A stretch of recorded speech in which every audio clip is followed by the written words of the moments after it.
Bien le bonjour à tous et bienvenue pour cette petite critique de la première saison de la série Willow en compagnie du chroniqueur. Bien le bonjour Messire. Bien le bonjour. Alors, cette première saison de la série Willow, qu'est-ce que c'est que ça raconte? Ça se passe genre une vingtaine d'années après le film Willow, qui date d'il y a 30 ans, plus ou moins, un truc comme ça.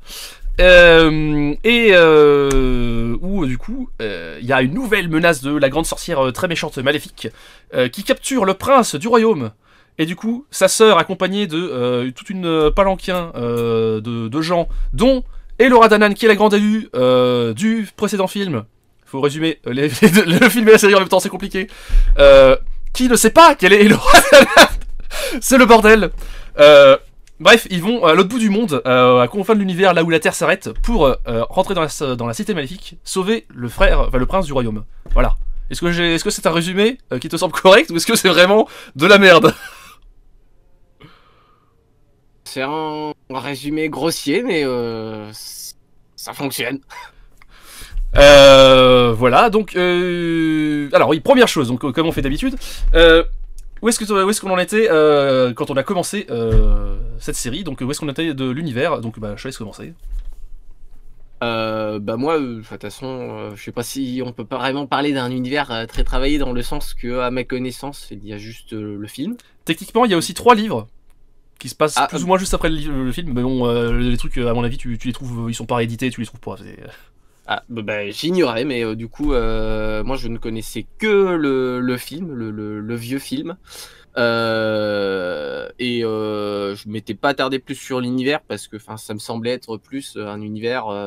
Bon, on crée des, à la base, des oui, endroits, des machins. c'était un peu genre un film, un univers, puis terminé, quoi. C'est un peu ça, quoi. Ouais, voilà, on a trouvé des noms qui font un peu nom de royaume, des personnages, une grande menace, et puis basta, quoi. Effectivement, bah pareil que toi, puisque bah oui, effectivement, on a vu tous les deux le film quand on était mioche. On l'a tous les deux revu avant de revoir la série, pour l'avoir bien en tête. Juste vite fait, je trouve que le film a relativement bien vieilli. Enfin, je pensais que, enfin, je me souvenais comme un truc qui avait vraiment très mal vieilli, mais en fait, ça va. C'est à peu près aussi regardable qu'Indiana Jones, quoi. C'est l'histoire en elle-même, oui. Visuellement, bon, faut aimer, faut être un peu indulgent. Oui, bah il y a des trucs en carton-pâte un peu, bah, comme dans Indiana Jones. Hein. Dans Indiana Jones aussi, t'as des petits cailloux qui sont un petit, voilà quoi. Je sais pas, Indiana Jones, Indiana Jones, comme c'est plus un monde du monde réel, c'est moins gênant, parce que là, comme c'est du fantastique, et puis. Oui, il y a plus d'effets, c'est vrai. Voilà, c'est bon, il y a comme une hydre, il y a des trolls, il y a de la magie. C'est vrai. Alors, donc du coup, en quelques mots, pour commencer, en quelques mots vite fait, qu'as-tu pensé de cette première saison de la série? C'est pas terrible, il y a à boire et à manger. Je dirais que c'est une série d'adolescents qui peut être regardée par ceux qui ont apprécié le film il y a longtemps. Sinon, ça vaut pas beaucoup le coup. Ben moi j'ai trouvé que c'était franchement de la merde. Voilà, on va pas y aller par 4 chemins. J'ai trouvé que c'était vraiment très nul. Et donc voilà, comme ça c'est dit. On va pouvoir développer. Alors par quoi on pourrait commencer? Alors dans un premier temps, on se dit ça va, je trouve, je me suis dit, les 2 premiers épisodes quoi, qui sont sortis en même temps, le même jour, on se dit ça va, ça, comment dire, il y a des trucs, bon, ça fait un peu années 80 quoi, dans le style, et c'est pas un compliment pour le coup, mais on est à peu près dans la suite on est à peu près dans la continuité du premier film. Puis en fait, plus ça avance, plus tu te dis mais qu'est-ce que c'est que cette merde, c'est nul à chier. Il y a des moments où tu dis c'est ok, et il y a des moments où tu dis mais pourquoi ils ont pas. Il y a des moments où, par exemple, des trucs tout cons. Je parlais justement visuellement par rapport au film. Je trouve, il y a des moments où je trouve que, ça se voit que, ça a été bien travaillé. Il y a des grands plans de nature, il y a des beaux châteaux, des beaux costumes, ce genre de choses. Et à un moment, tu vas voir vraiment un truc moisi. Oui, un décor carton-pâte, genre tu vois que c'est dans un studio où il y a trois cailloux qui font genre du décor, oui effectivement, c'est vrai. Ouais, et ça s'alterne comme ça, c'est pareil pour le développement des personnages, des fois ils se posent les bonnes questions, et des fois tu dis mais il y a aucun moment où ils posent telle question alors que bah en fait ça a l'air d'être super important, et c'est un peu ça partout. Tu peux dire des trucs précis, on s'en fout du spoil, etc. Bah, je vais prendre du coup. Alors, pour l'effet visuel, moi, il y a un truc qui m'a énormément choqué, c'est que bon, il y a des belles armures, il y a les effets spéciaux. Ça dépend lesquels. Hein. Ça dépend lesquels. T'en as des très très laides quand même. Hein. Oui, après, non, les armures de la garde, par exemple, ils sont. On peut se dire par rapport au film de. Voilà, c'est ce que j'allais dire. Comment dire. On peut se dire que c'est dans la continuité du film des années 80, effectivement. Où comment dire. C'est très très décor années 80. Genre les armures sont un peu trop genre les grosses épaules, les gros machins qui sont les gros casques et tout. Ouais, mais enfin, ça se voyait qu'il y avait un peu plus de budget, mais d'un autre côté, tu vas avoir une scène où à un moment, tu trouves deux bûcherons habillés comme des cow-boys. Ah putain, cette scène, elle est incroyable. Tu ne comprends pas d'où ça sort, pourquoi, comment. Genre. Elles sont en mode, vas-y, on est des petites bûcheronnes et tout, puis d'un coup, donc c'est Elora Danan, effectivement, qui fuit les monstres, et qui tombe sur... non, pas les monstres, elle fuit... oui, les chevaliers qui veulent la récupérer, c'est ça? Ouais. Et elle tombe sur deux bûcherons au pied dans la forêt, et puis elle est en mode, je sais pas si je vais vouloir les révéler, si, allez, je suis Elora Danan. Elles sont en mode, oh, on va vous servir, vive la guerre, allez, on y va tout de suite. Elles se font, tu te dis, oh ok, ça va être des personnages peut-être importants et tout, qui vont rejoindre le groupe. Elles se sont dégommées en 30 secondes, elles n'existent pas du tout, ça n'a aucun intérêt pour le scénario, c'est incroyable. Bah justement, c'est un autre exemple où il y a des moments où c'était dans la naïveté pure, et puis d'un autre côté tu vas avoir des scènes hyper dures où justement tu dis ça y est, on a retrouvé l'espoir, il va y avoir une grande armée, et puis ils sont zigouillés en 2 secondes, et puis on te dit bah non, la vie c'est pas comme dans les livres, quoi. Et puis d'un autre côté, j'ai pas trouvé que c'était dur. Moi j'ai juste trouvé que c'était ridicule en fait. Là tu parles de ces deux bûcherons qui meurent là. C'est des bûcherons qui meurent, je me suis pas dit oh non, la vie est dure et tout, c'est monstrueux. Je me suis dit bah c'est juste couillon en fait, pourquoi vous nous introduisez des personnages si juste c'est pour les tuer comme ça bêtement. Je me suis pas dit que la vie est dure, mais je me suis dit par rapport au personnage d'Elora Danan qui est totalement naïve et qui est construit en étant naïve, pour elle du coup ça la confronte à la réalité, si tu veux, tout le monde dans sa tête on l'a dit, tu es Elora Danan, les forces du bien vont s'allier avec toi. Après elle l'a découvert il y a juste 2 jours quoi, même pas, donc bon. Oui, mais elle a entendu, si j'ai bien compris, elle a entendu comme tout le monde les histoires comme quoi, oui, non, revenir, le bien va triompher, ce genre de choses. Et puis, si je te dis là, aujourd'hui, maintenant, que en fait tu es la réincarnation de Jésus, bon, tu connais toute l'histoire de Jésus, est-ce que tu vas te dire demain, oh ben en fait, je vais peut-être aller voir des bûcherons là-bas et puis leur dire, vas-y, on lève une armée et puis on va reconquérir Jérusalem. Alors, non, mais ça s'est pas passé exactement comme ça, puisque elle leur dit ça et c'est les bûcherons qui leur expliquent que oui, même principe, comment dire, tu vas voir des types qui tu dis oh en fait je suis réincarnation de Jésus, ils vont te dire oh vas-y on rejoint ton armée, reconquérir Jérusalem et tout, tu seras peut-être en mode attendez un petit peu que je réalise ce que ça veut dire qu'être Jésus, tu vois. Alors oui, mais pour moi je me suis dit si elle mourait c'était juste pour confronter la naïve Laura à la réalité, mais effectivement la scène est ridicule. Mais du coup c'est forcé quoi. Oui, c'est forcé, mais c'est pour ça. Oui, mais souvent, il y a plein de choses qui sont forcées, des fois qui sont plus. Il y avait un autre exemple qui me venait en tête, l'histoire avec Mac Mortigan, donc qui est le personnage, l'un des personnages du film, le mec badass à l'épée, un peu voleur, ce genre de choses. On en parle pendant toute la série. Et au 6e épisode, il me semble que c'est le 6e épisode, on sait enfin ce qui lui arrive à peu près. Ah oui. Et il y a les deux personnages qui étaient ses compagnons, donc son écuyer Boran. Bourman, ouais. Ouais, le mec avec des longs cheveux qui est un connard, oui. et donc l'autre qui était emprisonné à la place de Mac Mortigan. Et ils nous racontent tous les deux des histoires un peu différentes sur ce qui s'est passé.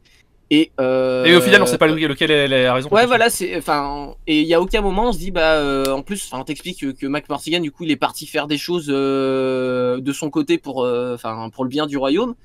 Et à aucun moment il y a quelqu'un qui lui demande mais du coup qu'est-ce qui s'est vraiment passé quoi, sachant que moi il y a un moment je me disais ça y est, il va enfin dire ce qui s'est vraiment passé, pourquoi il a rejoint la compagnie, parce que on lui dit t'as une dette à payer, on sait toujours pas quelle dette en fait du coup. Et à aucun moment, sachant que la fille, elle passe, la fille du coup de Mac Mortigan, qui est la princesse, et du coup. Qui va sauver son frère, ouais, ça, voilà. Ouais, et elle passe son temps justement à demander qu'est-ce qui s'est passé, et au moment où elle peut savoir, rien. Bah, ou plutôt, si, on a deux réponses différentes, et il n'y a pas de tranchage pour dire c'est lequel des deux a raison, quoi.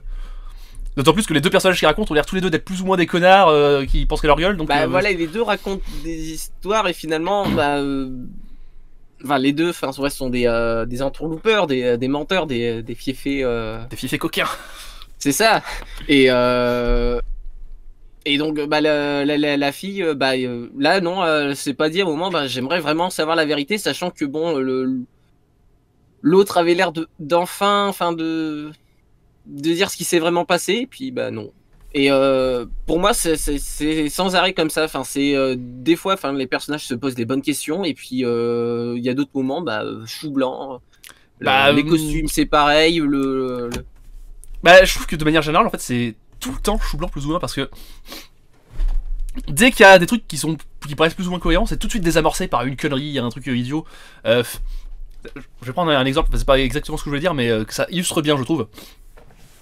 Il y a donc tout au début de l'aventure, ils forment leur petit groupe pour dire ok, on va partir chercher le prince, etc. T'as la princesse du royaume, t'as sa maître d'armes, garde du corps, qu'elles sont lesbiennes, c'est très important de le préciser parce que bon, il faut rajouter plein de progressisme dans cet univers parce que voilà, c'est bien pour l'époque. Donc t'as le voleur, le bourman là, ouais. Ouais, qui est le seul à avoir un peu d'expérience quoi. Voilà. Non, t'en as un deuxième qui a de l'expérience justement. T'as le vieux chevalier qui est le maître d'armes qui t'introduit, genre comme un espèce de Gandalf. Tu te dis, c'est le mec qu'il a connu pendant tout qu'ils étaient enfants, etc. Qui leur a appris l'épée, etc. J'étais pas pris comme Gandalf du coup. Pour moi, Gandalf c'était Willow. Oui, non, mais je veux dire, pas dans le sens magicien, mais dans le sens, c'est le mec qui connaît tous les personnages depuis qu'ils sont mioches, qui les a formés à l'épée, qui est en mode le vieux mentor, quoi. Tu vois ce que je veux dire? Pour moi justement c'était Willow, mais on parlera un moment du développement de Willow parce qu'il y a aussi des choses surprenantes. Oui, effectivement. Mais du coup, ce que je voulais dire, c'est que par rapport à ce vieux maître d'armes, donc à un moment il tombe sur Elora Danan qui les a suivis au pif en mode vas-y, moi aussi je vais aller sauver le prince parce que c'est mon amoureux. Oui, parce qu'ils sont amoureux, voilà, un peu parce qu'il faut qu'il. T'as pas fini la liste, il manque le fiancé conduit. Ah oui. Le prince d'un autre royaume qui devait se marier à la princesse pour faire une alliance. Parce que c'est très le bordel, quand même. Et donc, il tombe sur Elora Danan complètement au pif, et ils sont en mode pourquoi tu nous as suivis et tout, on t'avait dit de rester au château. Et t'as le vieux mentor qui est en mode ok, alors on se calme, moi j'ai de l'expérience, je vous explique comment ça se passe. Là ça montre très dangereux, donc ok, il faut comprendre que le danger peut survenir à tout moment, il faut être très attentif, et là, bam, il se prend une flèche dans le bide, et en fait c'est tourné comme un truc comique. Genre, tu dis ah merde, ils ont perdu leur mentor et tout, ça va être très grave et tout, ils le connaissent tous depuis qu'ils sont mioches. Non, c'est tout de suite petite musique un peu rigolote, épique, course poursuite, vas-y on fait des blagues, pout, c'est rigolo. En fait, est-ce que vous venez de perdre votre Gandalf du groupe là? Peut-être pourriez-vous en discuter, avoir une petite émotion, ce mec vous le connaissez depuis 50 ans. Oui, mais c'est ce que je disais par rapport aussi à tout à l'heure, c'est que il va y avoir cette scène là où à la fois le mec il meurt comme ça facilement, et puis c'est tourné comme une blague en fait. Tout le monde s'en fout. Alors que d'un autre côté, t'as une scène bien plus réussie avec du coup l'ami de Willow, l'autre Elduin là qui meurt. Et là, je trouve qu'elle est elle est bien plus réussie. Mais moi, je trouve pas, parce que ce personnage, on apprend Silas, on apprend son nom qu'au moment où il meurt en fait. Non, parce qu'il était déjà dans le film. Non, c'est pas lui.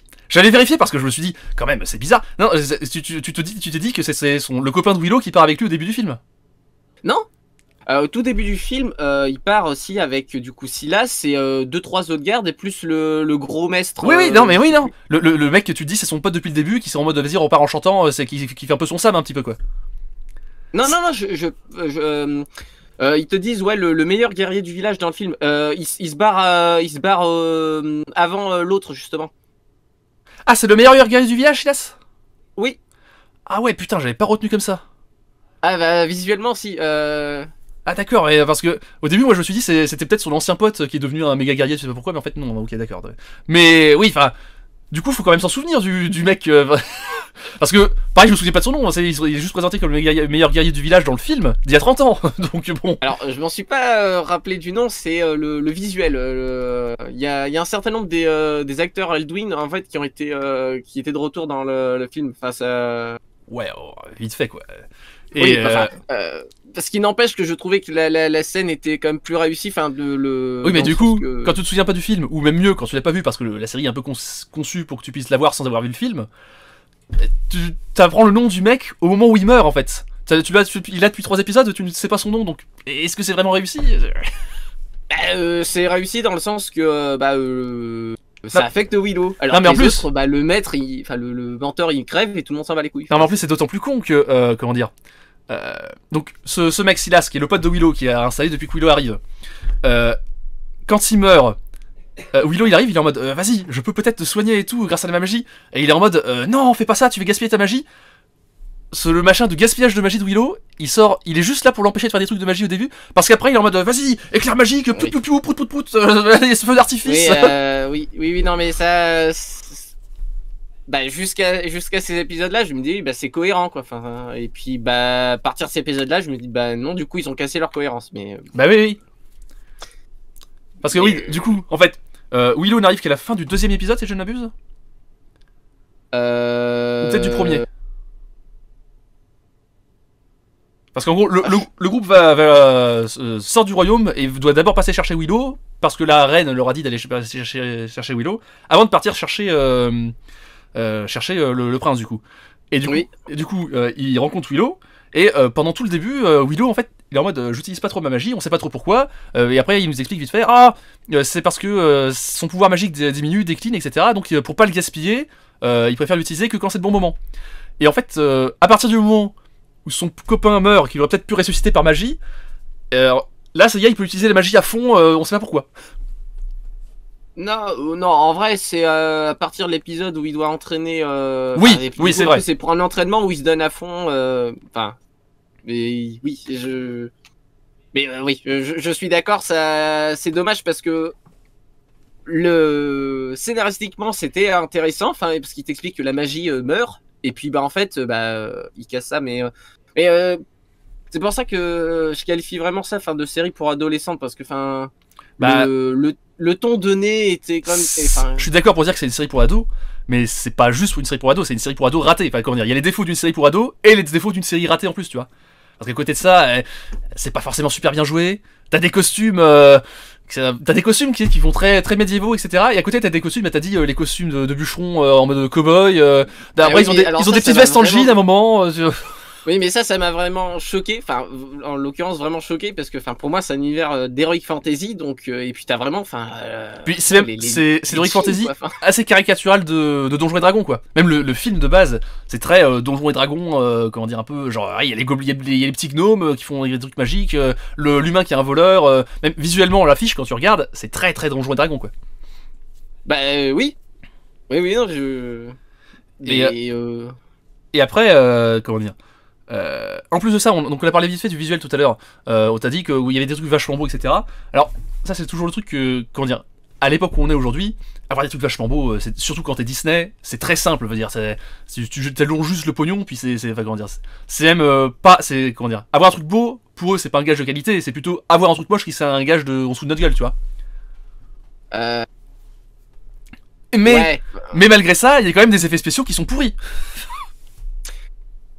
Ouais, mais alors, je comparais vraiment par rapport au film où, Ouais, mais le film, il a 30 ans. Oui, le film, il a 30 ans, mais si tu veux, par exemple, tu prends les trolls, qui ont à peu près le même costume, ils sont bien plus réalistes dans la série que dans le film il y a 30 ans. Enfin, ça, pour moi, c'était... Il y a des trolls dans le film il y a 30 ans dans la forteresse dans laquelle ils se réfugient, où il y a une hydre. Ouais. Ah ouais c'est censé être les mêmes... Ah oui, d'accord, effectivement. Ah oui, ceux qui ressemblent vaguement à des singes... Ouais, des gros gorilles, sauf que là, en fait, au lieu d'être noirs, ils sont en blanc, mais... Ah oui, d'accord, oui, effectivement. Ah ouais, j'avais même pas capté le lien entre les deux, effectivement. C'est vraiment deux créatures différentes pour moi. Ouais, si, parce que moi, j'avais retenu que Willow déteste les trolls. Enfin, sa femme l'avait mis en garde contre les trolls. Et ah oui.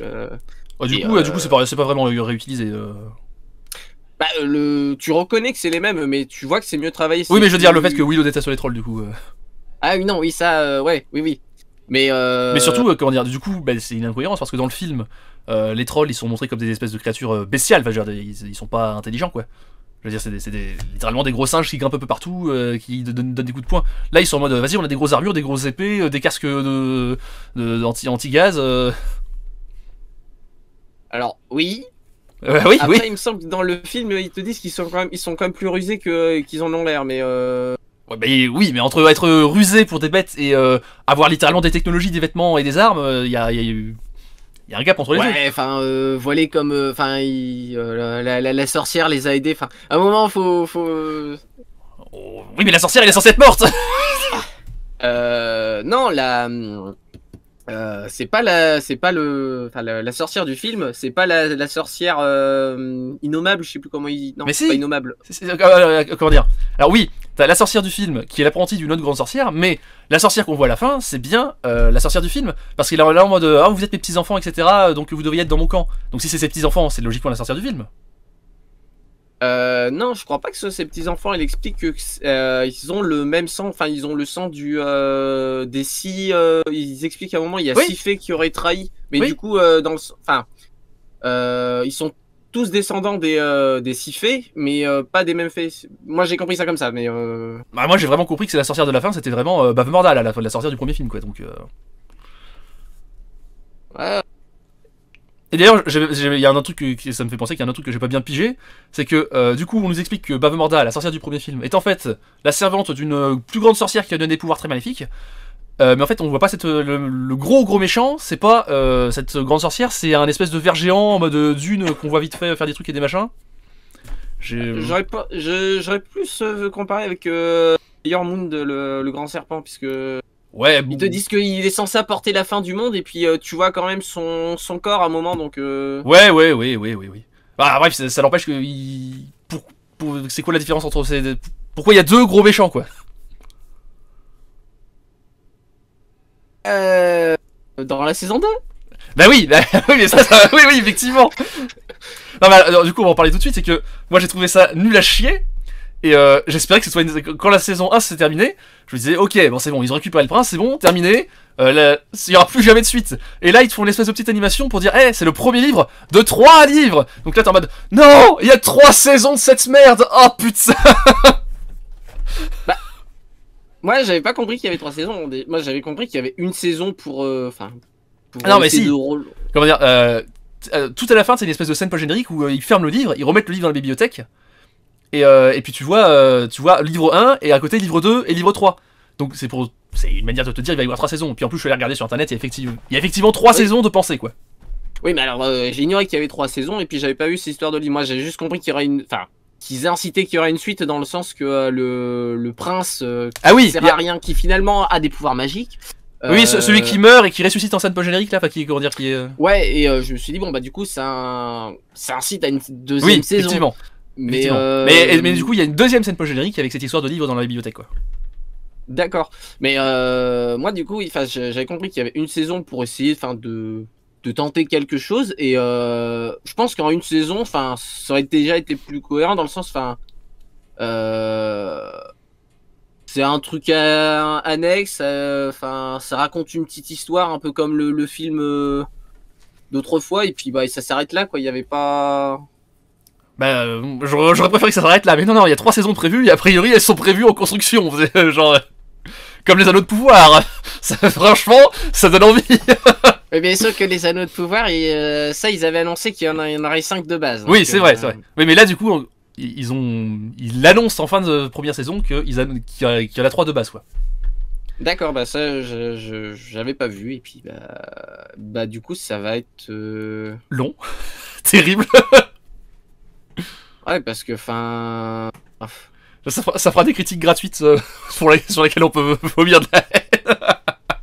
Ouais, parce que là on peut passer sur le développement des personnages, mais parce que là où je te rejoignais, où ça faisait un peu le esprit Donjons et Dragons, c'est que bon, globalement, hormis Boran et Willow, sont tous des jeunes aventuriers, quoi, et puis bah, du coup, ils arrivent à la fin de leur aventure, ils ont gagné de l'expérience et puis ils se sont plus ou moins découverts. Voilà, bref. Oui, on va pas commenter sur ce truc-là, oui. Voilà, enfin parce que si on récapitule le développement des personnages, du coup tu as on va faire le plus simple, la rousse, chevalier, garde du corps, amante de homosexuel, oui, parce que c'est plus ou moins le seul trait de caractère du personnage. Oui, ouais, c'est le personnage, on va dire le loyal bon dans le sens bon, oui, je vais être chevalier, puis oui. Voilà, enfin à la fin de la série, enfin, elle a prouvé qu'elle était chevalier, quoi. Enfin, bref, je vois pas que ce que tu... Oui, alors effectivement, on te décrit comme une grande guerrière. Bon, non, mais c'est surtout qu'on va dire, elle a pas prouvé plus qu'au début de la série, quoi. Au début de la série, elle a fait sa quête, quoi. Oui, elle a fait sa quête, oui, si tu veux, mais voilà. Sa participation à la quête, concrètement, ça a juste été d'accompagner, quoi, fondamentalement. Ben, fondamentalement, c'est ce qu'on demande à un chevalier garde du corps. Enfin. Oui, mais il n'y a pas eu d'évolution spécifique. Elle n'a pas vraiment appris plus de trucs, à part qu'elle était homosexuelle. Parce que. Et voilà. Ce qui, pareil, on le sait dès le début de la série, donc est-ce que. Elle n'a pas appris grand chose sur elle, quoi. Ouais, mais. Enfin. Elle a fait son initiation, quoi. Donc, ouais. chevalier. Enfin, donc je vois pas trop ce qu'il peut y avoir plus dans les autres saisons, quoi. Donc, bah, il y a pas vraiment dans la mesure, comment dire, ça va juste rester le même personnage. Enfin, comment dire, même à la limite, c'est plus facile de faire d'autres choses de neuf sur un truc sur lequel t'as rien fait. Parce que je te dis, le personnage a pas eu d'évolution. Dès le début de la série, on te dit, elle est gros chevalier badass à l'épée et homosexuel. À la fin de la série, elle est gros chevalier badass à l'épée et homosexuel. Elle a juste gagner la quête en suivant. Elle a pas défait particulièrement un ennemi particulier. Si, elle a appris qu'en fait elle avait des origines, elle était la fille du grand méchant, enfin, du garde des corps du premier film, mais enfin en fait on s'en fout, ouais, c'est passé en 30 secondes.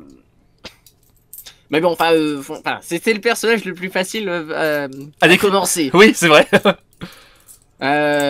Après il y a Boorman là. Qui a appris que il n'était pas digne, ce qu'on sait depuis le début de la série. Oui, mais alors justement, le Boorman, ce qui est dommage, c'est que tu sembles comprendre qu'il veut se racheter de quelque chose. Il a une dette à payer, c'est pour ça qu'il suit. Enfin, est-ce qu'il veut vraiment? Sacha a l'air de savoir pourquoi.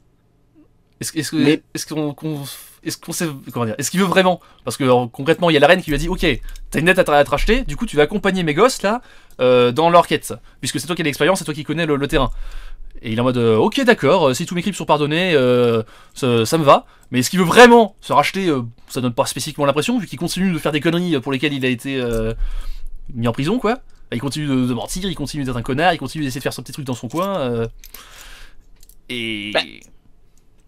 Bah, c'est là où c'est dommage, c'est que moi, à un moment, je me suis dit, en fait, il avait un plan pour essayer de retrouver Mac Mortigan, ou enfin, parce que et j'avais l'impression que c'était vis-à-vis de lui qu'il avait une dette, et bah, ce n'est absolument pas expliqué. Et là, d'autant plus qu'a priori, le seul truc d'à peu près correct qu'on sait, c'est que, enfin, qu'on semble comprendre, c'est que il sait déjà que Mac Mortigan est mort, quoi.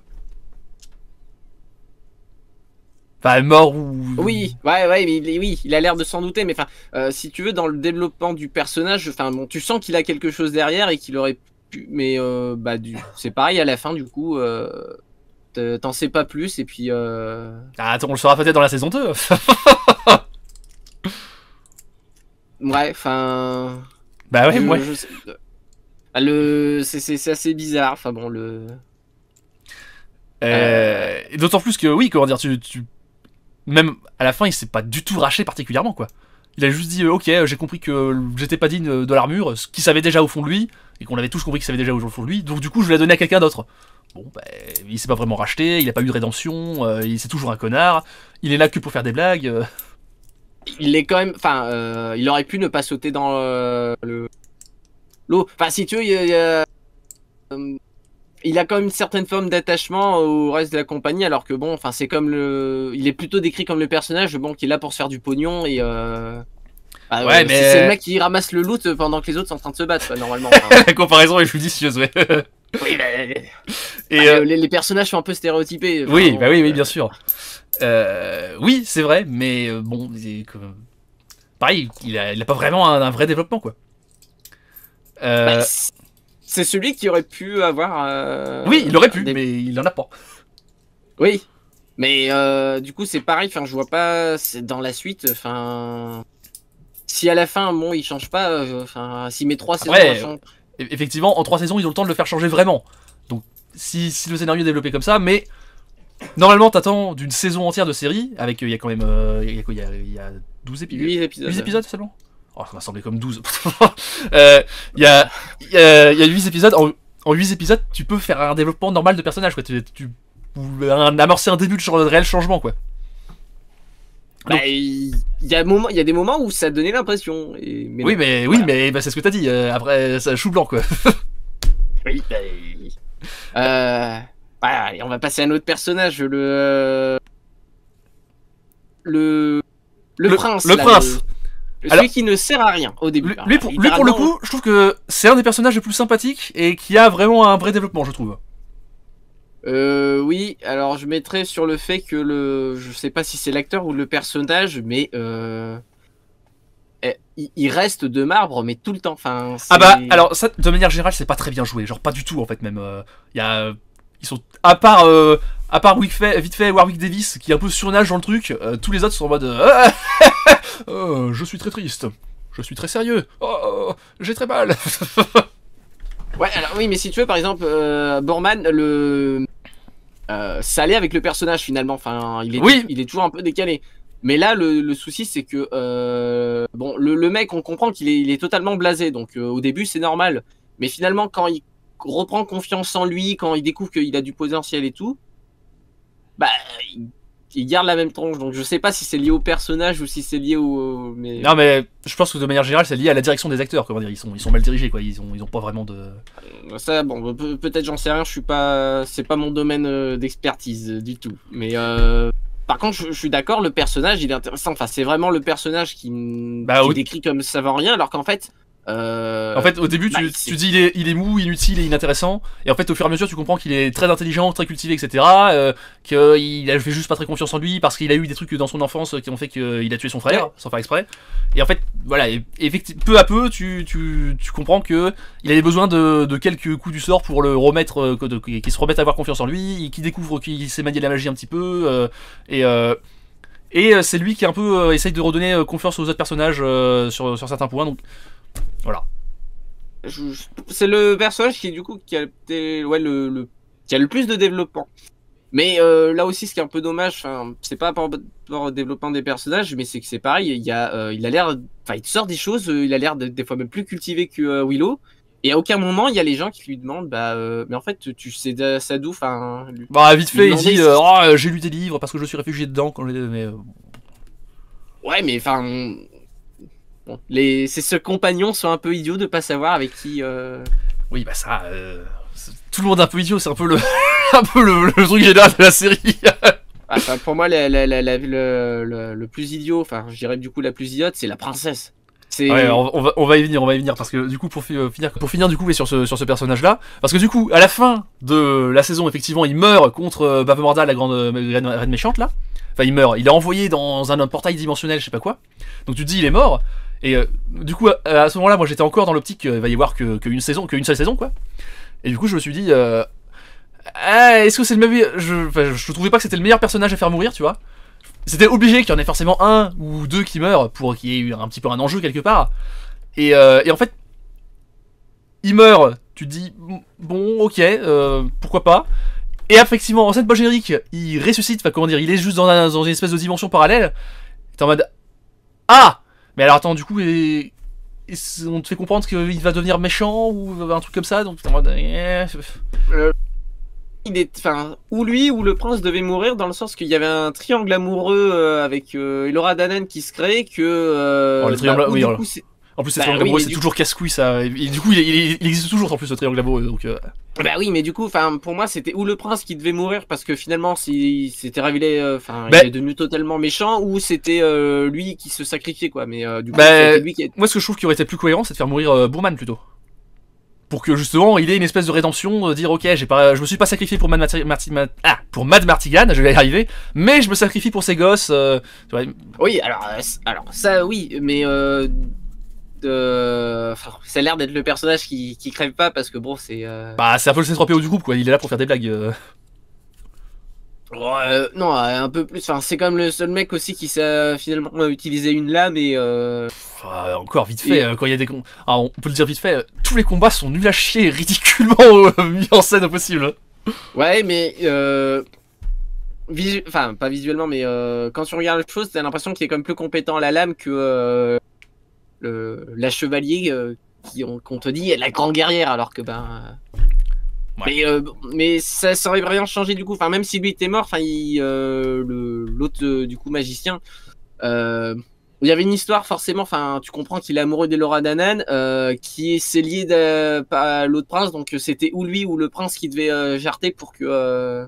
Mais du coup, aucun des deux n'a jarté finalement. Oui. Qu'est-ce qu'on n'a pas fait encore? Bah, il restait la princesse, Elora Danan et Willow. Et, je pense qu'on commence par la princesse. Parce que pareil. C'est le personnage que j'ai détesté le plus. Enfin, bah, elle est juste insupportable. C'est une caricature de gauchiste en fait. Mais genre, elle sait tout mieux que tout le monde. Elle est pas contente quand d'autres personnages font pas comme elle veut elle. Elle est Gwyn parce qu'il faut voilà c'est pareil plus ou moins seul intérêt du personnage. Elle est en mode oh là je veux pas faire mon devoir parce que c'est pas très bien de me marier de force etc. Oui mais en fait t'es princesse, t'as plein de thunes, t'as le pouvoir et tout donc fais pas chier. Voilà. Ouais mais il y a un moment d'ailleurs enfin je sais plus à qui, je sais plus si c'est à son ami ou à Elora, enfin il fait où elle commence à chialer à moitié en disant ouais j'ai jamais pu faire tout ce que je voulais, ce genre de choses. Ah oui elle est en mode oh là mon père s'est sacrifié pour toi mais pour moi il a jamais été là. Oui mais en fait. Non ça c'est encore une autre scène, non mais c'est vraiment une scène où elle te dit bah je peux pas faire ce que je veux alors qu'en fait tu vois que dans les premiers épisodes enfin elle fait déjà ce qu'elle veut. Oui ouais voilà enfin c'est juste se plaindre pour rien, c'est elle est chiante, elle sert pas à grand chose quoi, enfin parce que elle est prétentieuse et en fait c'est du flan. Oui bah oui, oui. Elle fait globalement n'importe quoi, elle est jalouse, elle a aucun sens du devoir, enfin effectivement, mais bon. Et ça pareil, comment dire, c'est un archétype pareil des années 80, c'est le prince, la princesse qui est en mode oh là, je veux pas faire mon devoir parce que je suis jeune et rebelle, etc. Oui, c'est bon, ça fait 30 ans qu'on connaît le truc. Peut-être qu'à un moment, faut se dire, peut-être qu'un personnage qui accepte de faire son devoir parce que, comment dire, bah, il est prince, princesse, donc il a plein de thunes, plein de pouvoirs, etc. Faudrait peut-être qu'il se rende compte à un moment, quoi. Ou au moins un développement de personnage, quoi, qu'elle se redise, ah, en fait, bon, je dois faire un moment mon devoir, mais en même temps, c'est moi qui décide, donc... Ouais, mais sauf que, bah, du coup, il y a aucun développement pour le personnage, parce que, non. Bon, enfin,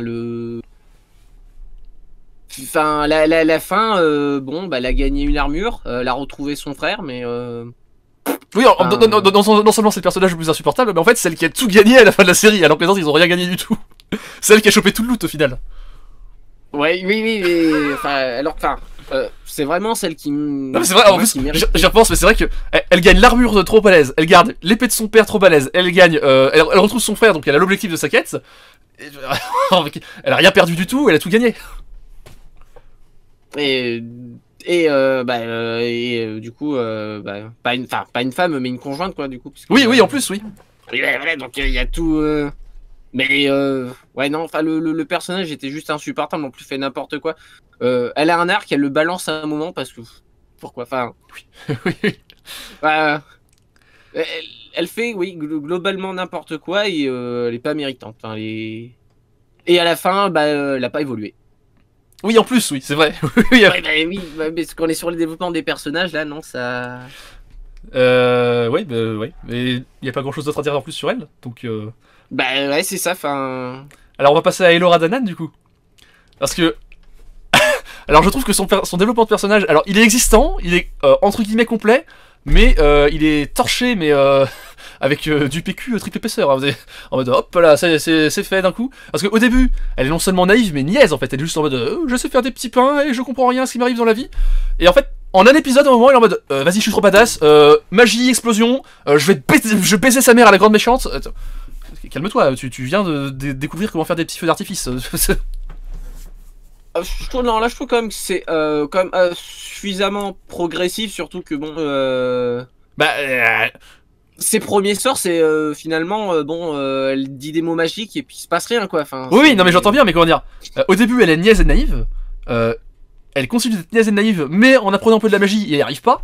Et au bout d'un moment, soudainement, après le passage chez les trolls du coup, là il va faire plein de magie, et là à ce moment-là, elle ne devient plus niaise et naïve, elle devient hyper combative, hyper courageuse, je sais pas, tous les trucs de, comment dire, d'un seul coup.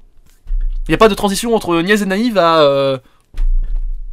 Ouais, mais après, comme c'est le 6ème épisode, enfin, sur une saison, oui, mais... sachant que tu regardes aussi par rapport aux autres personnages comment ça a été développé, je trouvais que ça m'a pas finalement, j'ai trouvé que c'était le seul développement logique. Enfin, voilà. Bah non, mais comment dire, c'est ce que je disais en introduction, c'est que son développement est logique, mais il est trop rapide, quoi. Enfin, comment dire, il est pas progressif.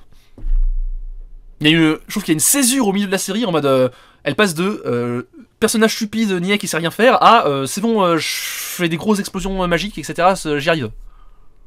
Je trouvais que c'était quand même plus tempéré parce que, enfin, elle a commencé à faire 2-3 sortilèges entre temps avec, enfin, des retours de bâton aussi un peu, mais c'est quand ils s'échappent là les crânes Rivers, je crois, s'ils s'appellent ça. Ah ouais, les mecs qui ont des casques en crâne, quoi. Ouais, enfin, tu sais, elle balance une boule de feu, mais bon, enfin, elle est propulsée derrière, quoi. Mais oui, mais c'est dans la continuité de je fais des trucs magiques et j'y arrive pas, tu vois.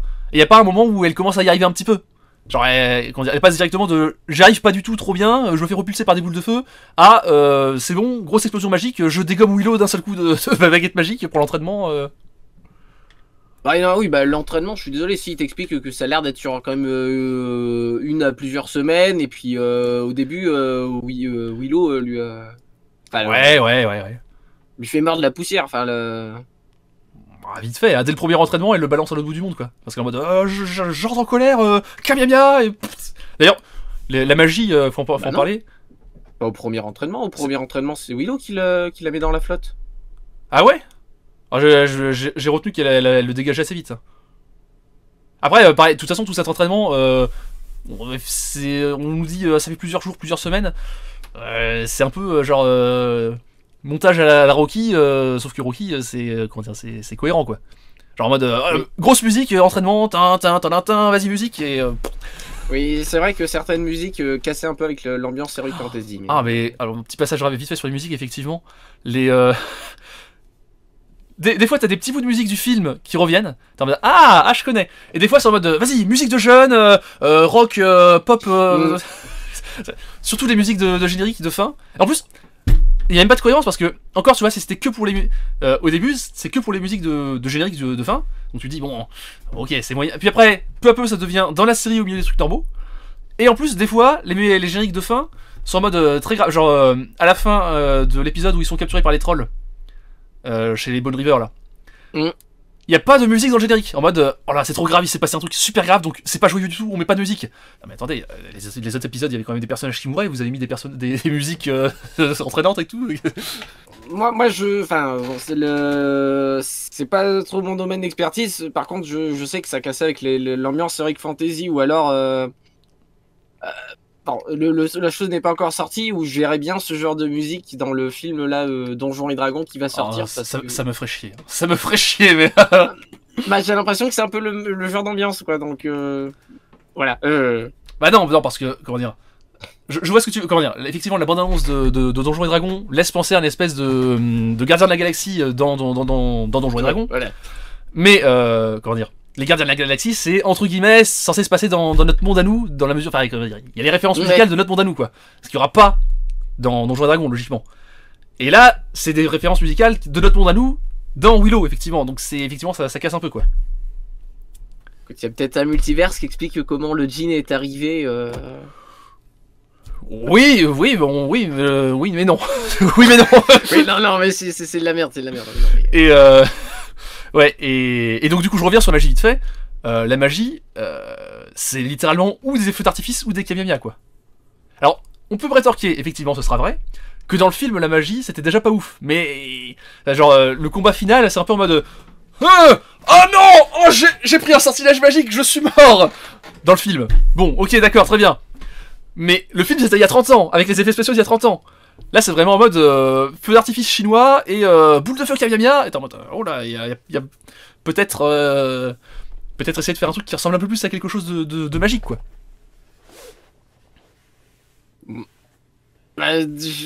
Dans le sens où de toute façon c'est pas un univers développé que, enfin du coup j'ai pas vraiment l'impression qu'il y ait de sortilèges, ce genre de choses.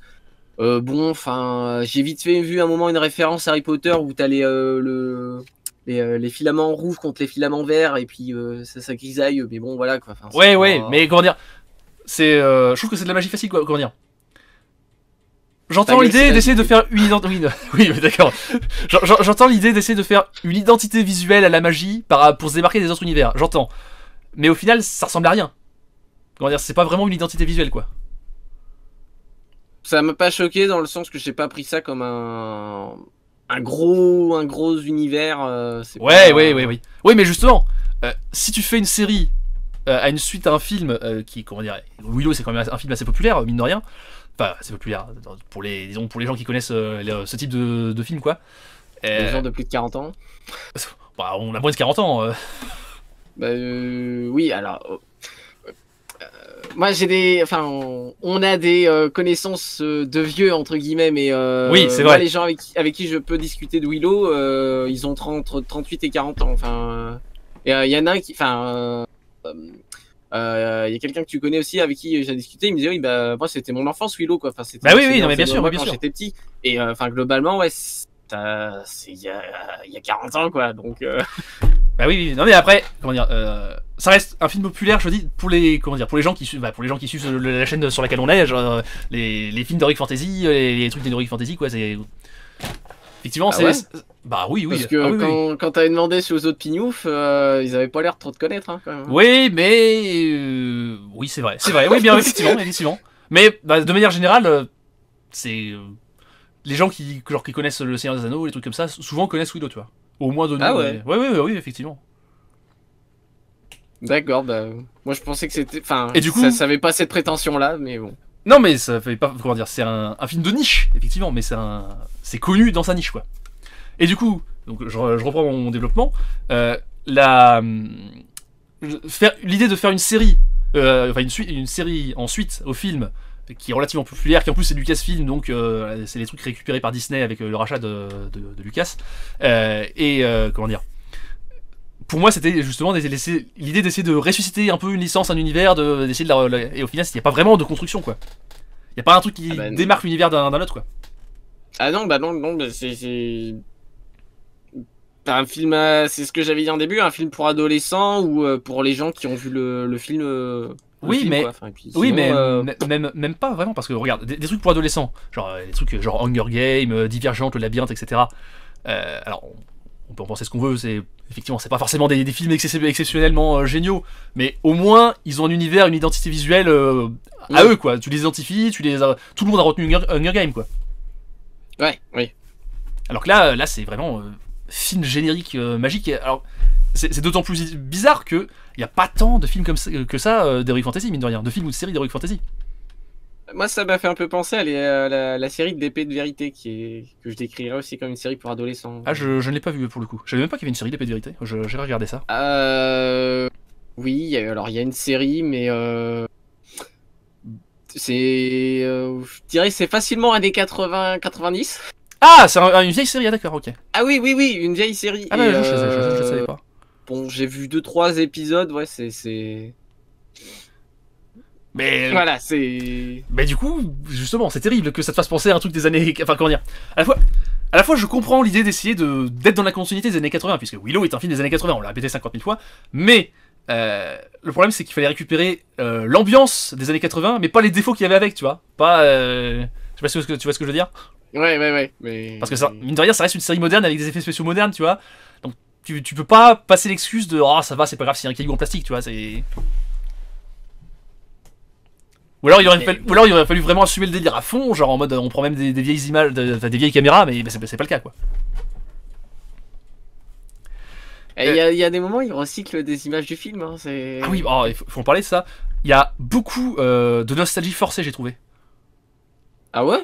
Ah bah, il y a quand même beaucoup de passages où ils sont en mode vas-y, on récupère des petites images de l'ancien film, des voix, juste, c'est pas forcément les images, mais juste les voix de l'ancien film, et des petits passages où ils te remettent les musiques de l'ancien film, mais pile à des moments où tu te dis oh là ils vont aimer, là ils vont pleurer, là ça va les rendre tristes ou joyeux, tu vois, ça va leur. Il y a un peu comme. Je trouvais que pour le coup, ce genre de trucs là sont très comparables au film Han Solo, j'ai trouvé. Ah, pour moi, je voyais ça plus pour... comme la plupart des gens qui vont voir la série n'auront pas vu le film, ça leur permettait d'expliquer des éléments du film qui étaient essentiels à la compréhension de ces scènes. Au début, je pensais ça, mais le problème, c'est qu'ils en rajoutent des caisses et il y a des moments où c'est pas forcément utile, tu vois. Alors, ça m'a pas... Genre, il y a tout un moment où Willow se souvient c'est lui qui accompagnait le roi Danan dans le premier film, et ils remettent des images du film avec la fille de Willow qui est en mode oh regarde, on a trouvé ce bébé roux, oh là là, c'est un Daikini, en mode oui bon d'accord, vous êtes pas obligé de faire une scène de 1 minute des images de l'ancien film pour nous dire que Willow a vécu une aventure au milieu de la série alors qu'on a déjà compris en fait tout le reste avant, quoi, et qu'en plus elle résumait tout au début de la série. Ouais, ça m'a pas choqué plus que ça, moi, mais bon. Et je trouvais que c'était un peu osé, du coup, d'utiliser des images avec les vieux effets spéciaux dans une série neuve, parce que bon, les chiens du chaos, je sais plus comment ils s'appellent. Oui, les espèces de chiens, oui.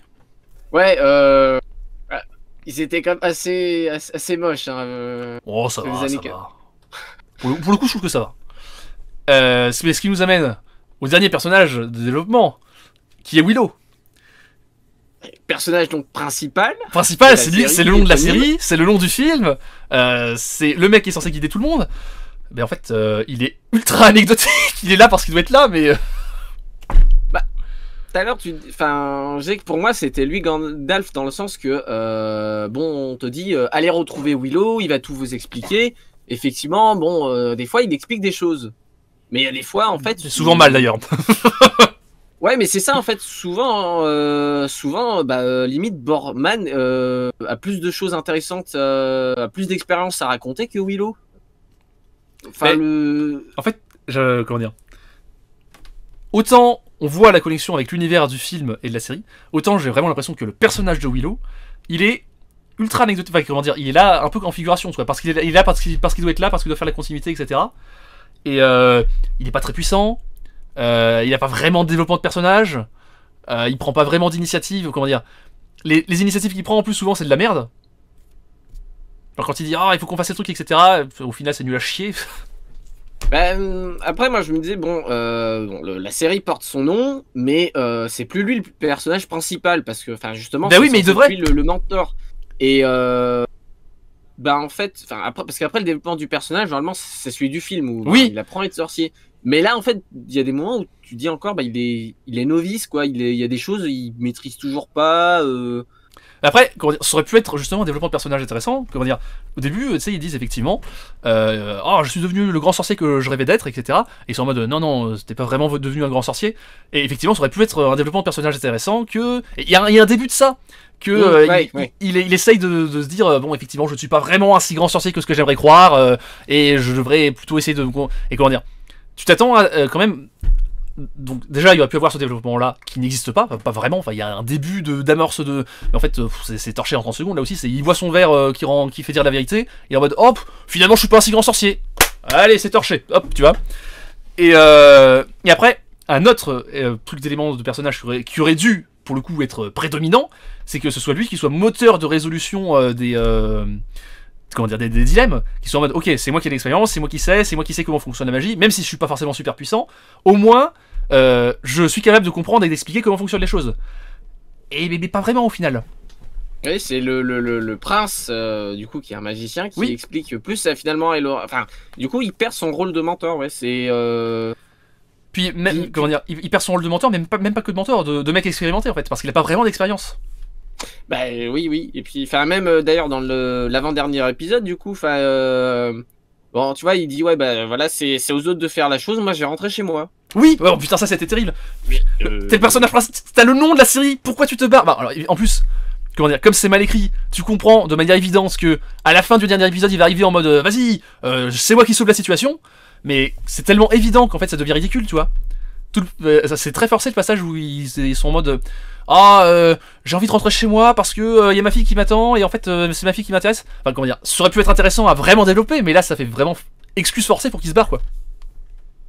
Bah moi j'étais pas sûr qu'ils reviennent, dans le sens que justement je trouvais que c'est le mec qui t'explique, bon bah voilà, enfin c'est pas le mec, c'est sa fille qui lui dit si t'y vas pas de toute façon en fait ce sera pire, donc et là tu te dis bon bah ça y est il va faire son devoir parce que bon c'est quand même du coup un Elwyn qui a la main sur le cœur, enfin bon qui comprend l'essence des choses et que lui il sait ce que représente Elora. Et à l'avant-dernier épisode, finalement, il abandonne. Et enfin, je trouvais que c'était pas cohérent avec le personnage. Non, mais non, pas du tout. Non. Et je me suis dit bon bah à ce moment-là, en fait, il passe le relais à quelqu'un du coup qui est plus puissant. Enfin, Laura n'a plus besoin de lui. Et je m'attendais pas vraiment. J'étais pas sûr qu'il revienne. Pour moi, c'était du coup l'aventure des autres. Ouais, mais la série est à son nom quand même. Dans ce rôle de mentor. La série est à son nom quand même, quoi. Donc c'est. On a l'impression qu'en fait il a pas progressé depuis les 20 ans, alors que bon bah il te dit ouais, oui. Je suis comme devenu sorcier, surtout qu'à la fin du film ce qui est dommage c'est que enfin il fait des vrais tours de il fait plus des tours de magie, du coup il fait des vrais sorts. Tu sais, il arrive chez lui et il refait le sort de la pierre qui se transforme en colombe. Oui. Enfin c'est plus il fait disparaître un cochon caché avec oui, enfin c'est de la vraie magie magique qui est pas de la magie. Voilà, et bah là en fait t'as toujours l'impression que non en fait il fait toujours des tours de passe-passe et puis non bah il fait quand même des petits feux d'artifice. Bah, est-ce lui ou est-ce son bâton finalement? Ah, ça c'est vrai que oui, il y a tout un délire autour de comment dire. On sait pas trop si c'est vrai que la magie dans cet univers ils n'ont pas installé vraiment de règles et on sait pas trop si ça vient forcément de son bâton ou si ça vient de la pureté de son âme ou je sais pas quoi. S'il a besoin d'un bâton pour canaliser, comment dire. Il y a des débuts d'explication mais au final la manière dont il y a un côté un peu Harry Potter, tu sais, au début ils sont en mode vas-y, faut impérativement prononcer les sortilèges et puis après dans le film ils sont en mode magie vas-y. Bah, si je me réfère à ce qui est dit dans le film à propos de la baguette est un artefact puissant, mais il faut savoir la contrôler. Mais oui. La baguette en elle-même, c'est faire des choses, quoi. Oui. Après, dans la série, il y a un moment, justement, avec l'histoire de la flûte de la grand-mère là, du prince, ils te disent l'artefact il est magique, mais si t'as pas de magie en toi, en fait, elle ne fonctionnera jamais. Et puis c'est même spécifiquement qui t'explique que l'artefact est magique parce qu'il a un lien émotionnel fort avec son propriétaire, quoi. Voilà. Pareil, Elora, on lui dit en fait enfin bon tu galères mais en fait c'est au fond de toi et puis effectivement bon elle devient plus puissante que Willow parce que bon j'imagine que en fait elle a plus de magie en elle que Willow, quoi. Bah après oui elle est, pour le coup ça vient du film, ça elle est introduite comme la grande sauveuse magicienne de l'univers qui va devenir impératrice. Ouais voilà et mais du coup ouais enfin moi j'ai compris la magie c'est dans les gens et les artefacts permettent on va dire de canaliser ça. Oui mais du coup on en revient à ce problème de bâton de Willow parce que du coup à la fin de la série il pète son bâton pour sauver le prince qui est corrompu et il est un peu ça donne un peu l'impression qu'il est en mode bon bah sans mon bâton la magie fini maintenant. Ah bon et du coup tu sers à quoi Dans la saison 2. Oui, bah oui, effectivement. Je sais pas, Mais bon, on a déjà parlé tout au long de la vidéo, mais on peut en reparler du coup, c'est que de manière générale, tout ce qui est lié au scénario, au récit, à la construction des événements, est quand même très bancal, quoi, très bateau. Genre, je vais prendre un exemple d'illustration qui pour moi illustre parfaitement toute la série. À un moment, le groupe se sépare en deux. T'as donc Willow avec Elora Danan, la princesse, et Silas qui se barrent dans leur coin avec le chariot parce qu'ils doivent prendre un chemin plus long parce que le chariot c'est dur, etc. Et t'as Boorman qui part. Non. Ouais, c'est Boorman, il part avec la princesse récupérer l'artefact là. C'est ça. Et d'ailleurs, qui est en mode vas-y, on va partir par là parce que c'est plus court, mais en fait ça lui permet de faire un petit détour par la taverne pour récupérer un truc pour ses bisbis personnels, quoi. Et donc du coup, les deux groupes sont totalement séparés, ont pris des chemins totalement différents. Qui, bon, certes, sont censés se retrouver au même endroit, mais à la fin des chemins, quoi. Et du coup, Boorman et la princesse se retrouvent perdus au milieu d'un espèce de catacombe sous la montagne. Et t'as l'autre groupe qui se retrouve au milieu d'un combat. Mais donc très très loin. Ils sont au milieu d'un combat contre les gardes qui ont été corrompus, là. Et soudainement, t'as Boorman et la princesse qui traversent le mur de la montagne. Comment dire, qui traversent comme si les cailloux c'était du papier, quoi. Ils sont en mode... Oh bah, il y a le combat ici, on est avec notre groupe, oh super, bah c'est la fête, on y va dans le combat. Ouais, ça m'a pas choqué dans le sens que non, mais... c'était comme ça dans le film, enfin c'est... Oui mais là c'est quand même très pratique, quoi, c'est... Oh bah, on est arrivé pile à l'endroit où on voulait arriver sans faire exprès, oh, c'est bien quand même. Ouais, d'ailleurs, tout l'épisode s'appelle la bataille de la taverne des trois agneaux ou je sais plus quoi, un truc comme ça là. La bataille c'est... et sangloté. Hein. Ouais, et la bataille... C'est 3 mecs contre 3 mecs. C'est pas une bataille, ça. Oui, mais... Au début, tel que j'avais compris, je me suis dit, ah, ils vont te dire qu'en fait, cette auberge, elle a été détruite dans une bataille qui a eu lieu il y a très très longtemps, et du coup, ils vont te raconter l'histoire de la bataille, etc. Et en fait, non, c'est vraiment la bataille, c'est le combat des 3 mecs qui se galèrent avec des épées contre les gardes qui sont corrompus. Oui, c'est super bataille, hein, ça donne envie. Je pense que je pourrais en faire une analyse stratégique, il y a moyen. Oui, mais il y a pas, il y a moins d'ailleurs ce côté épique parce que dans le film, il y avait quand même des armées. Oui. Bah, et là, dans le seul moment où il y a des armées, là, tu vois vite fait qu'il y a des morts-vivants qui se relèvent. Mais en fait, bon, bah, tu vois, Willow, il fait 2 sortilèges, puis Norman, il s'enferme, et puis voilà. Il y a un moment où on voit une vraie armée, c'est tout à la fin dans la scène post-générique où on revoit le prince ressuscité. Oui. Et là, il y a une vraie armée, mais ça pue le truc qu'ils vont utiliser, genre pour les 2 derniers épisodes de la saison 3, tu vois. Et qui vont torcher vite fait.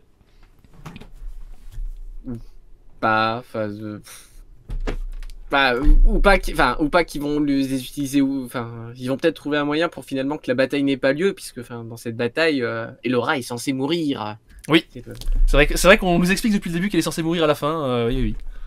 Oui, mais du coup, ce n'est pas la fin.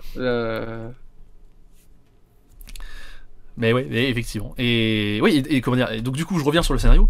Tout est comme ça, il y a que des facilités des facilités extrêmement faciles. Merci Captain Evidence.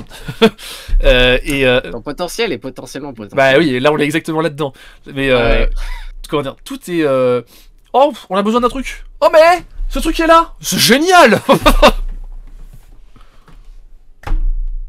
Ouais, pour moi, oui, ça restait dans l'ambiance, ouais, Donjons et Dragons, on va dire, avec le scénario facile pour joueurs débutants, quoi. Oui, mais oui, c'est un problème. Mais c'est un problème du coup parce que le scénario facile de Donjons et Dragons pour le joueur débutant, l'idée c'est que il y a quand même un jeu derrière. Comment dire, il faut dans le jeu de rôle, il y a ceux qui préfèrent, tu vois, les règles du jeu et ceux qui préfèrent le scénario. Moi, je préfère le scénario, mais à un moment, il y a quand même une histoire de règles du jeu. Il faut forcément faciliter pour que les nouveaux joueurs entrent. Donc tu peux avoir cette excuse-là pour un jeu de rôle. Mais là, on n'est pas dans un jeu de rôle. On est censé être dans un récit, qui est exclusivement un récit. Oui, mais c'est pour ça que je disais que ça va être un public d'adolescents ou de ceux qui ont vu le film. Fondamentalement, il y a... Visuellement, c'est pas une claque. Le scénario, il casse pas 3 briques. Il casse pas 3 briques et un canard. Ouais, j'ai failli mélanger, mais putain, c'est pas vu. Ouais, s'il y a pas, je sais qu'il y en a beaucoup qui regardent des séries. Au contraire, c'est pour des scénarios bien travaillés avec, des personnages qui réfléchissent, des complots, des machins. Alors après, c'est vrai, comment dire. Avant Game of Thrones, les séries c'était quand même des trucs bas budget, pas intéressants, avec pas forcément des scénarios très travaillés, et souvent avec un scénario par épisode, tu vois. Il y a eu Game of Thrones, et là ils ont commencé, tout le monde a essayé de faire des séries un peu plus élaborées, avec des scénarios complets, etc. Mais je trouve qu'il y a beaucoup de séries, et Willow du coup fait partie de celle-ci, qui essayent de faire un scénario très travaillé, etc., mais qui restent avec tous les défauts de base des séries d'il y a 30 ans. C'est-à-dire, c'est un budget ou pas assez, ou mal équilibré, mal utilisé.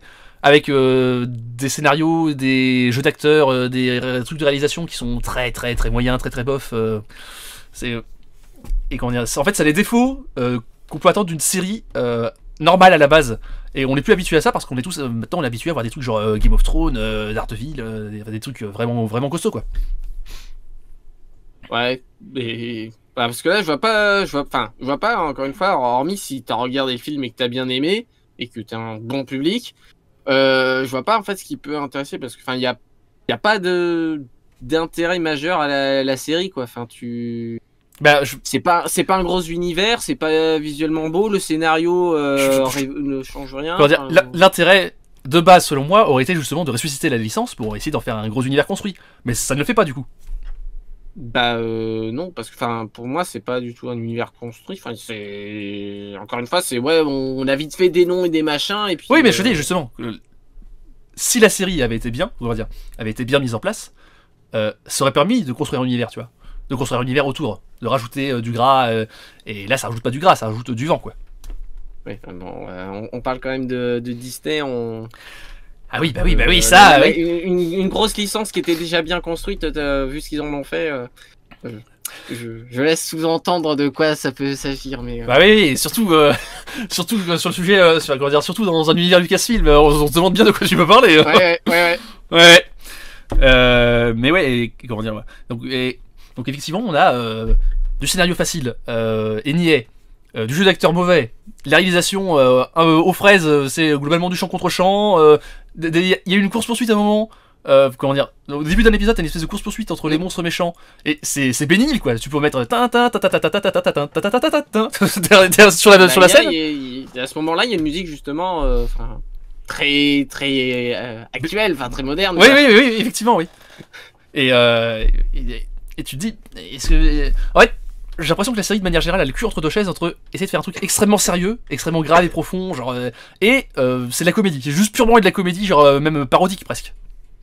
Oui, mais c'est ce que je disais tout à l'heure sur des fois il y a des moments où t'as l'impression que ouais, c'est bien et puis le moment d'après tu te dis non, enfin c'est t'as rien à manger, tu vas avoir vraiment une belle armure du chevalier et à côté tu vas avoir des cow-boys voilà.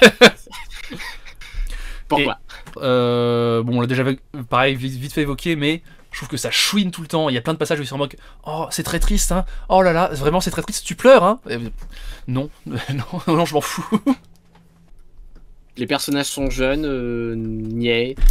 Oui, mais c'est pas une excuse qu'il soit jeune. Luke, il est jeune au début de Star Wars. Il est pas niais, il est pas. Oui. Luke a littéralement le même âge qu'ils ont dans cette série, c'est-à-dire la vingtaine, quoi. Oui. Et tu compares les deux, tu vois tout de suite que c'est évident qu'il y a un truc qui va pas. Oui, mais il est beaucoup moins niais. Enfin, il est. Oui, dans la continuité de la niaiserie et de la chouinerie, il y a cette série, il y a le syndrome des trucs mal écrits où comment dire, les personnages passent leur temps à se faire des compliments. Parce qu'ils sont incapables de le montrer dans les actions. Tu vois, ils passent leur temps à dire oh, tu es vraiment génial, tu es vraiment très important, tu es vraiment très doué, et tu es vraiment très gentil et très intelligent. Mais dans les actions, c'est faux, tu vois. Oui, alors le truc c'est que déjà dans le film Willow, il était un peu naïf, tu sais, Mac Martigan, tu es un grand guerrier, tu es un homme d'honneur, et en fait il passe son temps à lui faire des coups bas, et là c'est un peu pareil, il fait ouais oui, mais là du coup c'est le sens inverse, tu vois, parce que comment dire. Dans le film, là où c'est mieux écrit, c'est justement Willow croit que Mad Martigan est un grand guerrier, un homme d'honneur, etc. Et en fait, c'est pas du tout le cas. Et comment dire, l'intérêt, c'est même un intérêt comique du film que Willow effectivement est un peu niais et qu'il connaît pas forcément le monde extérieur de son petit village. Et donc il se dit ok, ce mec-là, mais là c'est comment dire, c'est l'inverse, c'est-à-dire que les personnages croient vraiment comment dire, la série essaye de vraiment faire croire que tel personnage est vraiment très intelligent, très doué, très important, très gentil, l'autre personnage est vraiment très courageux, etc. Mais, dans les faits, ça ne le montre pas du tout, quoi. Genre, typiquement, ce qu'on disait de la chevalier rousse, là, que garde du corps, etc., ils sont en mode oh, tu es vraiment une très grande combattante à l'épée, je t'ai vu battre des trucs. Et en fait, à chaque fois qu'il y a des combats à l'épée, elle est nulle. Oui. Mais tout le monde continue d'insister sur le fait qu'elle soit une très grande combattante à l'épée. Oui. Voilà, et tous les personnages sont un peu comme ça, quoi. Oui, bah accepter la princesse qui se leurre d'illusions aussi, quand même. Oui, mais pareil, la princesse, on continue de dire non, non, tu es vraiment très, très importante, etc. Et non, non, pas du tout. Ah, bah si, on n'a pas parlé du prince aussi. Enfin, tu vas me dire, t'as la moitié des épisodes, tu sais pas ce qu'il fait. Ah oui. Tu sais pas comment il mange d'ailleurs, parce qu'apparemment ça fait plusieurs mois qu'il est capturé. Oui, mais ça, à la limite, je veux bien l'accepter, genre en mode. La cité est un espèce de truc magique où il boucle dans le temps, où il tourne en rond, etc. Il y a un petit côté. Ouais, pourquoi pas, tu vois. Ouais, mais c'est pareil, enfin, s'il y a une suite, je vois pas, parce que ils l'ont pas développé ce personnage du coup. Oui, mais là, l'aventure. Là, à la limite, comment dire, c'est logique qu'il soit pas développé. Donc, effectivement. Oui, mais bon, ça a l'air aussi d'être un mec qui sait pas foutre grand chose de ses 10 doigts, quoi. Enfin, ben bon, là pareil, on sait pas trop. Ouais. Peut-être, enfin, si vous avez vu le film, que vous l'avez bien aimé, que vous êtes bon public. Ah, là, faut être très bon public, quoi. Ouais, voilà, faut. Bah, les retours que j'ai vus sur internet, c'est qu'il y a beaucoup de gens qui disent que c'est de la merde aussi. Hein. Oui, mais bon, voilà. Sinon, enfin, c'est pas quelque chose que moi je vous conseillerais. C'est pas. Bah, c'est ce que je disais, c'est que concrètement, ça va juste nous faire 3 vidéos gratuites sur lesquelles on peut rigoler et cracher des trucs dessus, mais bon, pas grand chose d'autre, quoi. Enfin. Dire des évidences sur de la merde, bon, c'est. Oui, mais ça fait toujours beaucoup rire. Moi, ça fait toujours beaucoup rire de regarder la vidéo du joueur du grenier sur Sabre 9. Ah, je sais pas si je l'ai eu celle-là tellement. Enfin, bon. Ah bah, je trouve ça très drôle. Bah bref, ça nous fait 3 vidéos gratuites. On ira regarder les saisons suivantes en espérant que. Bah en fait, on regardera ça comme un nanar, hein, concrètement. Hein. Il faut. Oui, ou pas. Est-ce que j'aurai la foi de regarder ça? Ouais. Enfin, on verra. Mais en plus, comment dire, comme la série a quand même bidé, est-ce qu'ils vont vraiment arriver à faire leur saison suivante? Ça, je ne sais pas. Encore une fois, une licence qu'ils ont bien plus avantageuse où, des choses qui ont été annoncées sont finalement ou suspendues ou supprimées. Est-ce que ça, qui n'est moins connu, moins... Ouais, effectivement. C'était en filigrane tout au long de la vidéo, mais je pense qu'un bon résumé de cette série, c'est que c'est un mauvais jeu de rôle, quoi. C'est un mauvais scénario de jeu de rôle. Alors qu'il y a une autre série, qui est vraiment du jeu de rôle, qui mériterait bien plus de choses à dire. Et n'en dis pas plus. Effectivement, ça va venir assez vite, effectivement. Peut-être, je sais pas. Je sais pas dans quel ordre je publierai les vidéos, mais peut-être même qu'ils l'auront vu avant Vox Machina. Ah mais, tu leur as gâché la surprise. Oui, mais peut-être que la surprise elle est venue avant, quoi. Je vais arranger au montage en fonction de... moi je crée un lien pour que les gens ils suivent, tu vois, enfin le prochain épisode et toi, t'as tout cassé. C'est parce que t'as pas encore les réflexes de youtubeur. Si tu prononces ce nom, en fait tu peux mettre le petit logo de l'affiche qui dit hey, allez voir notre vidéo. Voilà, parce qu'il va apparaître, regardez, juste au-dessus de ma tête, là il apparaît le petit logo pour dire allez voir notre vidéo de Vox Machina. Ouais. Eh oui, il faut avoir les bons réflexes. Et pareil, pouce bleu, cloche, abonne-toi, rejoignez-nous sur Discord, etc. Voilà. Et bien du coup sur ce, on va vous dire salut et à plus pour de meilleures séries, des meilleurs films. Hein. Donjons et Dragons sans doute bientôt aussi. On l'aura peut-être même déjà, je sais pas encore, on verra. Salut. Salut.